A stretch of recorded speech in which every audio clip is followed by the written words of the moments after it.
Meron talagang mga tao na gagawin lahat para manalo. Meron din naman na kahit anong gawin mo ay hindi matalo-talo. Tulad ng Smith, pinanganak na hardworking, magilas, at higit sa lahat, competitive. Sobrang competitive na everyday siyang nagpa-practice. Nag-iipon ng puwersa, nag-iipon ng lakas para lamang matalo niya kahit sino mang kalaban, kahit sa anumang larangan.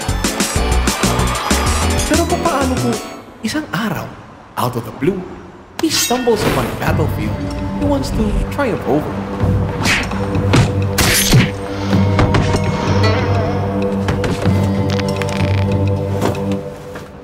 At finally, mahanap niya ang kanyang katapat. 3, 2, 1, fight!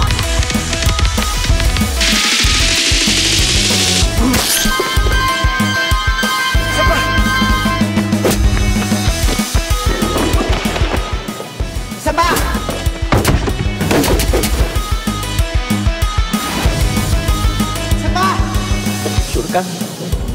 Ang pilihan guys, isa pa. Alam mo, tigil na natin to. Sasaktan ka lang eh. Sige, Panda. Babawi ako. At bibigyan kita ng isang labang hindi mo malilimutan.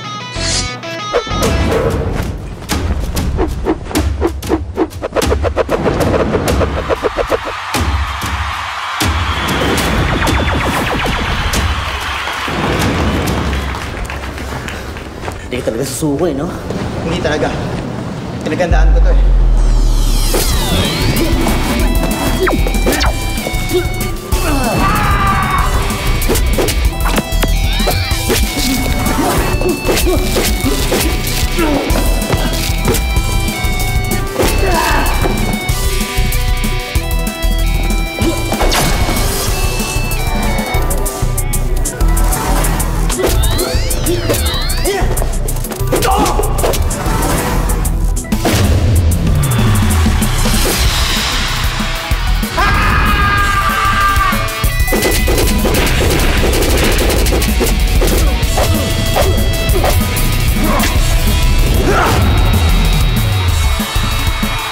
Ako naman magsasabi ng isa pa.